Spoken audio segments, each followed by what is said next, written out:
Hello, hello, hi.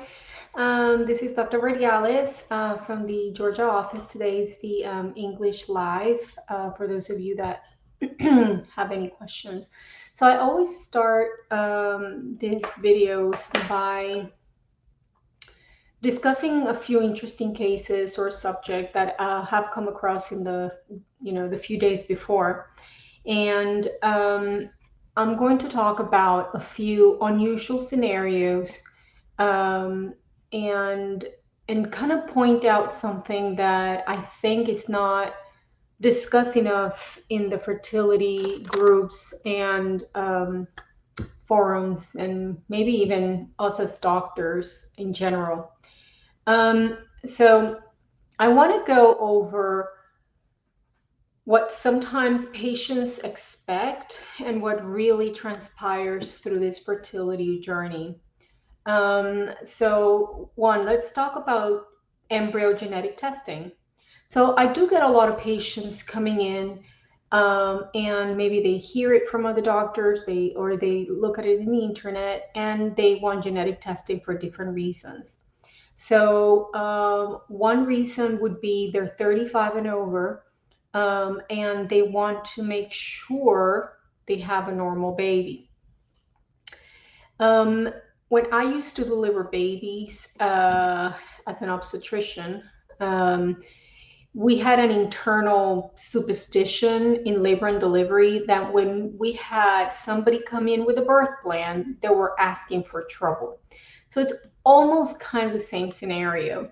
I see a lot of my patients come in wanting to control the fertility journey, um, and it's really non-controllable. So I'm going to use several cases, recent cases. So I have this beautiful lady. She's 45, and she has an amazing AMA for a 45-year-old, by the way. I mean, she started her fertility journey at 42, and she's a physician, highly educated, and she wanted to make sure that she had normal embryos to transfer. So she started her fertility journey in a different clinic, and for a 42-year-old, her AMH was 3.5, which is fantastic. And she was able to produce 12 eggs. And out of those 12 eggs, she had four normal embryos. I believe she had something like 8 embryos, and then ended up having four normal embryos that she transferred through that fertility clinic and didn't take.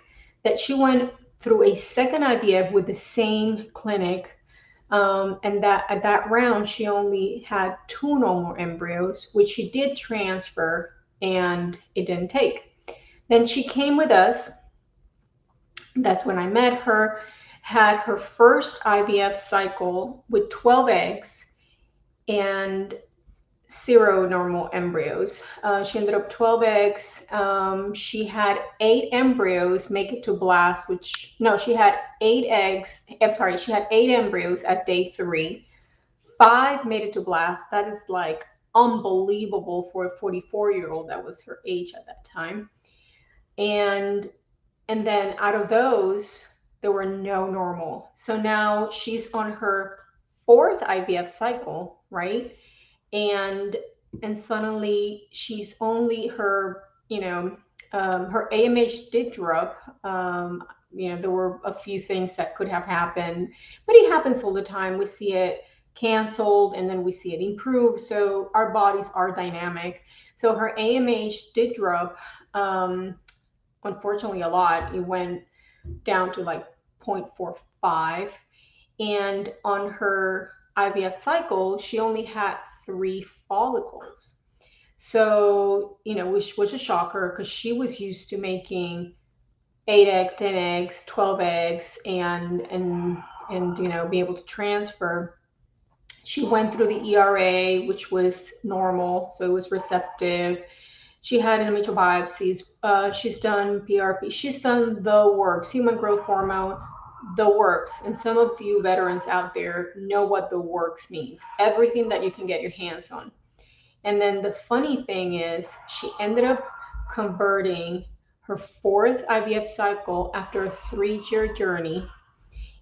only to get pregnant with twins. And that's the magic of the intangible part of fertility, you know? And I like to talk about it because I think that we need to put the science and the unknown in perspective. Um, so that's one case. So after 3 years of trying to control it to the T, she gets pregnant in an IUI cycle that was converted from a not so good IVF cycle just to get pregnant on that cycle.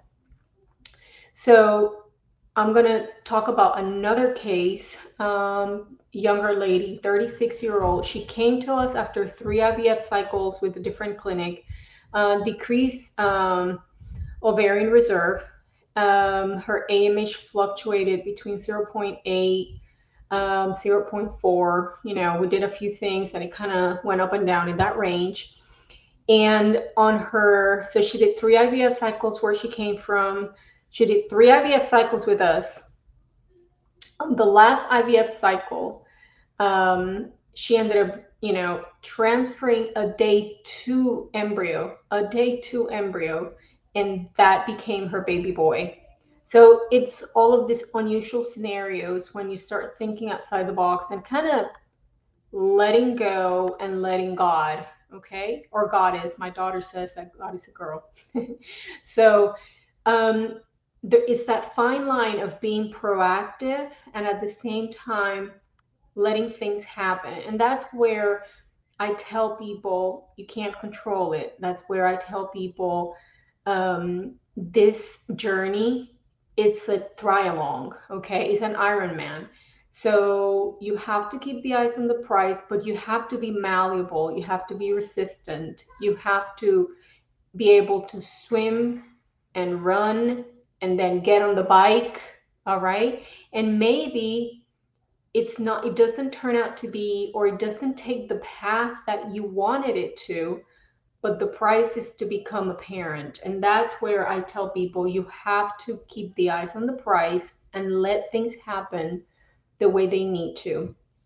I've also had a lot of patients that, you know, go through genetic testing and they have enough embryos to do so and to push them to blast and to have all of that happen, just to end up with the crossroad of having mosaics and abnormals left. And what do you do with that? You have to be ready for the answer before you ask the question.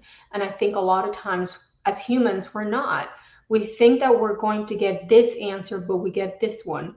And I think I see that a lot with the genetic testing in the embryos.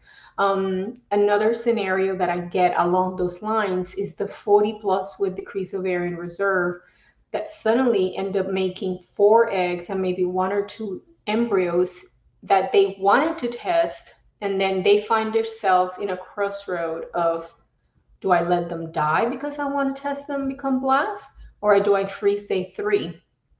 So a lot of questions that sometimes we're not ready to receive the answers for because we think we know the answer to the question. So I'm putting it out there to kind of open up your minds and kind of think outside the box. Okay, think outside the box. Same thing where I had to tell a 33-year-old today after she had no response. I mean, she really wanted to try with her own eggs, despite having an AMH of 0.1 and a fluctuating FSH, up and down, but not, in great range. She had no response on the meds. Like those ovaries did not do anything. And we had to go through the conversation of donor eggs. Again, this is kind of an obstacle course, and sometimes you're not ready for the obstacles that show up.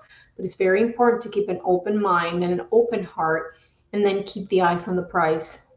And what's the prize? Having a baby in your arms and becoming a parent, and not necessarily the way you anticipated that's going to happen. And that's the way it's going to happen. I was joking with the girls at the office today about how was my first experience as a mom, and how wrong I was. with everything. And I was that person with the birth plan, and everything that could go wrong went wrong.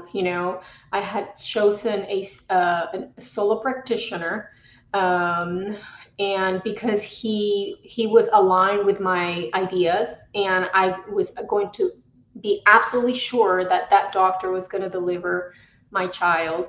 And only to go into labor the weekend he was off, and I became a service patient, ended up having to deliver in a public hospital as a service patient. My doctor was out of town.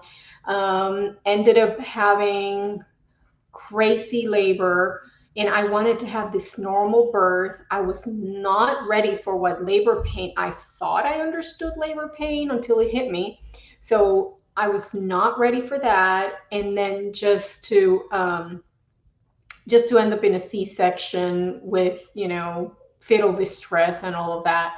So it's almost like pregnancy and fertility, it's all linked together. So you have to have a very open mind and an open heart to really get there.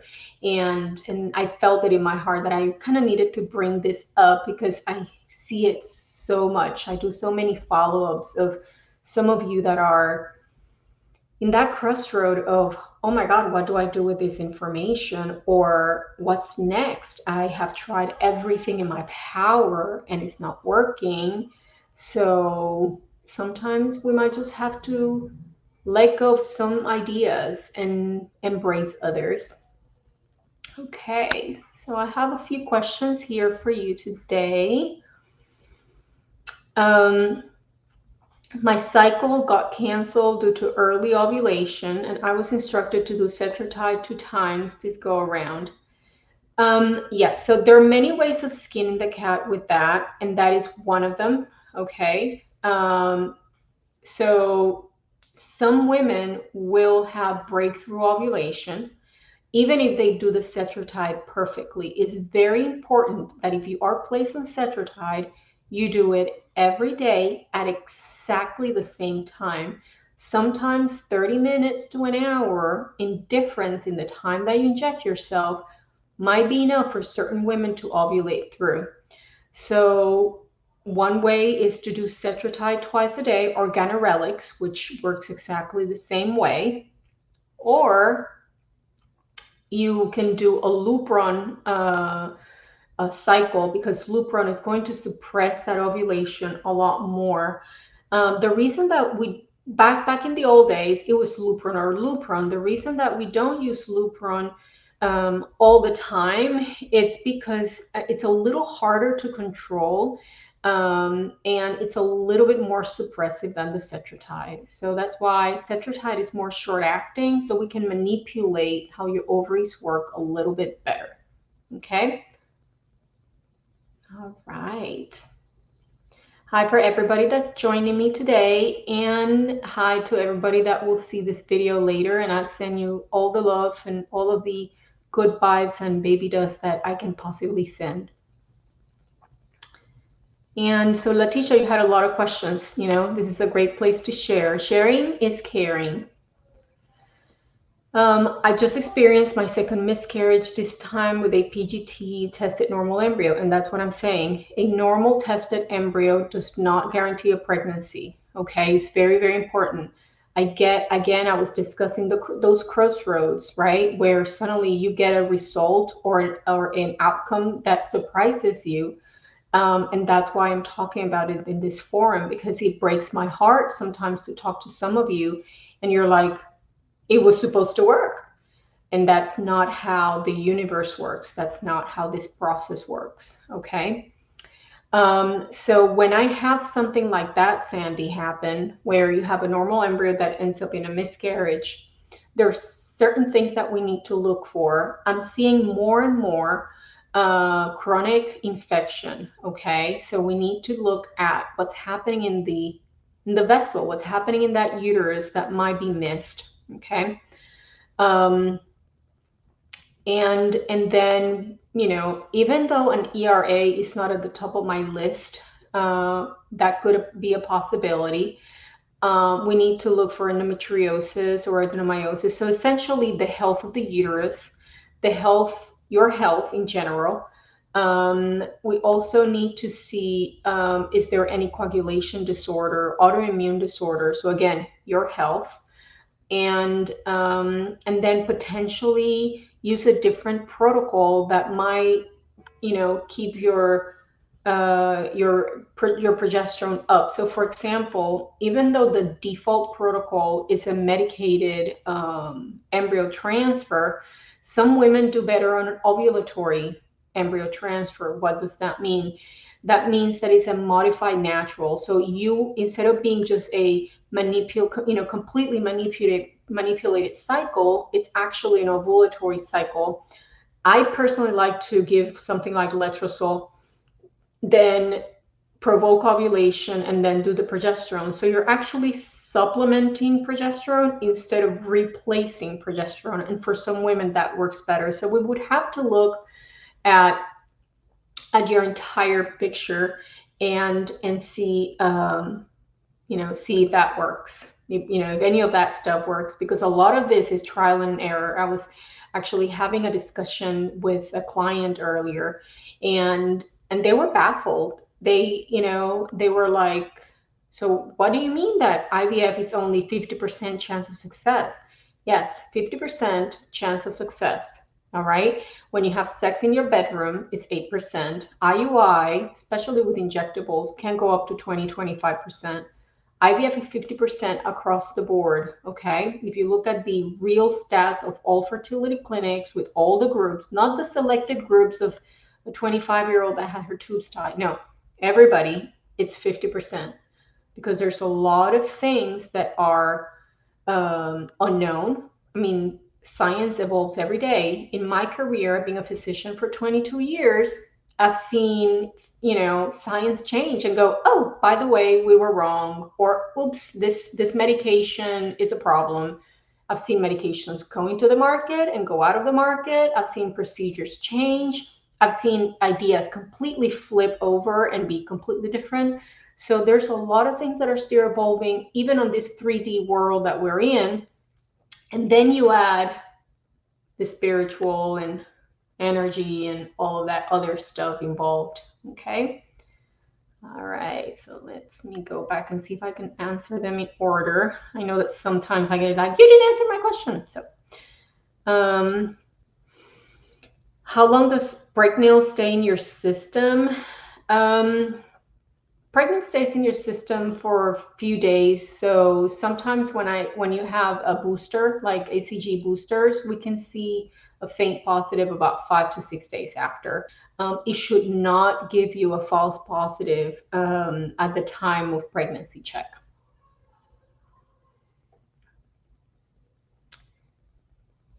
Okay, 43-year-old, could I do a dual stim and they day 3 fresh? No, once you do a dual stim, you cannot do a fresh, because okay, if you do a real dual stim, that means retrieval 7 days later, start stim, and you go back and forth, because then you are making your ovaries and your uterus out of sync, right? The lining is going to be a lot crazy. You might even have a period between all of that. If you do retrieval, have a period, okay, so retrieval, stop meds, period, start stim, then yes, you could do a fresh. And that's what I usually recommend for women in your age group to do, because then that gives the body a little bit more time to kind of recoup, okay? Once BGT tested normal embryos, the grading doesn't matter at all. The grading is it's a subjective evaluation by the embryologist based on some criteria. So once you have a normal tested embryo, then that is obsolete, kind of. My husband has a balanced translocation. We have done 2 rounds of IVF, and so far we have not had a successful pregnancy. Okay. Okay. Alrighty. So 2 things. In your case, if you're ovarian reserve, so there's a few scenarios where genetic testing in the embryos, everything in life is risk and benefit, outweighs the risk. The benefit is humongous. So on somebody with a balanced translocation or a known genetic disorders that's lethal, genetic testing on the embryo is going to be huge, massive, okay? Especially if your ovarian reserve is good. Why do I mention the ovarian reserve? So the IVF world is almost like a cooking scenario or a construction scenario. You're going to be losing raw material per step, right? So if you have 20 eggs, then in the retrieval process and fertilization process, you're going to lose a few. And then they're fertile. They're, let's say you have 20 eggs, then 12 fertilize. But out of those 12 eggs that fertilize, they're not all going to make it to day 5. And maybe you end up with 7, 8 that do make it to day 5 if you had good eggs. And then out of those 7 or 8, some are going to be abnormal, some are going to be mosaic, and some are going to be normal. Okay, but in your case, doing IVF and PGT testing would add a lot of benefit because then it's going to let you navigate things a little better. 40-year-old with PCOS and age-related egg quality, first traditional IVF, 20 eggs, but only make it to day 5. I see that happening, Eugenia. We have to look at your protocol and we have to correct the PCOS, because what happens is you get a lot of eggs, but they're not really good quality or mature. And then they tend to have, like, I had a PCOS girl make 35 eggs and she ended up with 5 embryos. So we need to see what's happening in your body. We might need to go lower and slower. We might have to maybe want you to have 15 eggs so then you can have better quality embryos. So if any of you need to, text me, if you want me to look at your particular case and want to have a schedule appointment so I can look at the details of your case, just message me through Messenger. Okay, I'm pretty easy to find. The Atlanta number is 770-266-3930. Okay.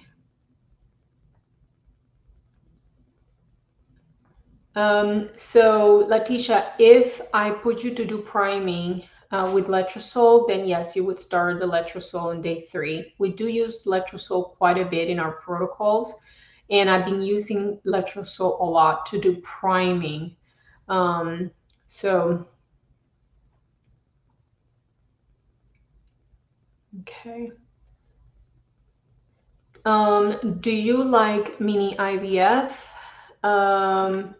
So mini IVF, I mean, we have gone a lot lower on our IVF protocols because we've realized as a group, that's going to be the movement. You're going to see it more and more in all fertility clinics. The data is out there.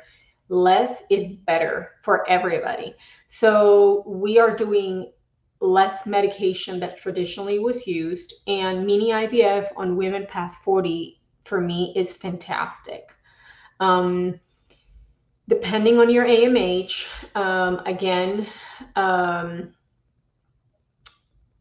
unfortunately, you're the tradition. What I'm seeing, a 40-year-old that still makes eggs and then goes through PGT testing just to have all of the embryos abnormal. I've seen that quite a bit, but then we will never know if some of the day 3 embryos that died off were normal. What happens with eggs past 40 is that it's not that they're necessarily abnormal, they're more frail. They do so much better inside the body. So the less time they're outside the body, the better for the eggs, and then therefore the better for the embryos. So I personally, depending on the AMH and the ovarian reserve, don't really push people to do genetic testing. If you're having a baby past 40, and some of you that have been to other clinics with AMHs less than 1, and you're past 40 plus, you know how a lot of clinics out there, they start pushing donor eggs right away. If you're seeking a miracle, then you're already asking for divine intervention. Sometimes you have to take a leap of faith, okay?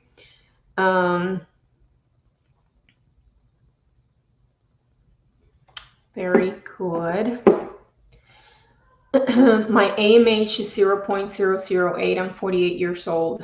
So Gabby, with that scenario, you probably will need donor eggs. I do have a few patients that are aware that they are truly seeking a miracle, and I'm working with them to improve their ovarian reserve. But when you have those values at that age, IVF is not even a choice for you. IVF has its place um, in the toolbox of the fertility world. And once you get to that spot where being able to retrieve eggs is not a real choice, I talk about fragility of the eggs past 40 and the amount that can be removed, and that you will be losing raw material in each step. Then if your tubes are good, then we have to try to improve the eggs inside your body and then try to get you pregnant the old fashioned way or with artificial insemination or IUI. And then Alexandra, so just like I told Gabby, you can get pregnant with a very low AMH naturally, but you have to optimize your health, the ovaries health, to all of that inside your body. And that's where we come in with PRP.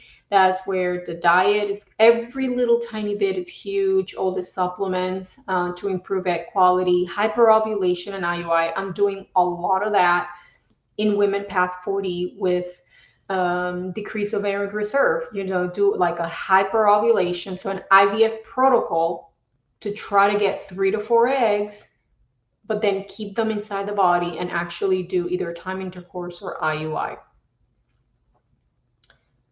How long do you recommend waiting after miscarriage to do an FET? It's going to depend your overall scenario. I would tell you to wait at least a month. I would tell you to do laparoscopy and make sure there's no endometriosis, any sign of chronic infection, inflammation that needs to be addressed. Because then, depending on the findings, I would start trying to see what the problem is. We might have to put you on Lupron before doing the next transfer. We might need to put you on long-term antibiotics. We might need to do some PRP or do some support to the uterus before we move. So it's not, I don't have any problems with the FET, but I would like to see why did you miscarry a normal embryo.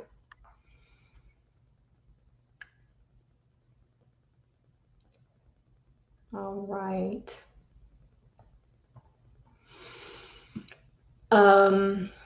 Somebody transferred 7-day post transfer. Yeah, it's a little early. I would give it at least 10 days from transfer. So give it another 3 to 4 days. Please help me decide if I need to move to CNY. I'm done Dutch testing based on free hormones, estrogen dominant, but progesterone is in premenopausal range. So I know that there's a lot of different ways of testing hormones out there, from the urine to the saliva to the blood. Okay. I don't really get psycho about any of those. And when I get, I do have a holistic GYN clinic. So I do get all those different, from energy testing to all sorts of testing. Then I don't get caught up on that. I use it like it's another piece of information on you, but we have to see what else is happening with you and how to improve that. Okay, so whether it's herbal, what is a combination of diet, herbs, supplements, maybe some medication, maybe some intervention, your age, the rest of your values. Okay, you're saying that you're estrogen dominant with potential luteal phase defect. It might be a fairly easy fix, but I would have to have a little bit more of information on you before we can, before I can give you some more advice. All right. Well, I know you still have a bunch of questions out there. please, message me. I am the Atlanta doctor, and I will either answer if it's something that I can answer you right away. I will. Otherwise, I will make sure that you get put on my schedule. So if you're not a CNY patient, identify yourself and give me a phone number. If you are a CNY patient, um, identify yourself and let me know you have a chart, and then give me your phone number and I'll get you on the books. May you all be very blessed, and I will see you back in 2 weeks. I also want to invite some of you out there that will be watching this video and have been part of the Atlanta crowd, that we're going to do an event to celebrate the miracle inside of you. The event's name is 40 Plus, Fabulous and Fertile. And I think that there is a miracle inside each one of us, and some of us have already seen it in the 3D material world, but I know that the ones that haven't seen it will see it soon. Okay. All right, have a good night, and I'll see you soon.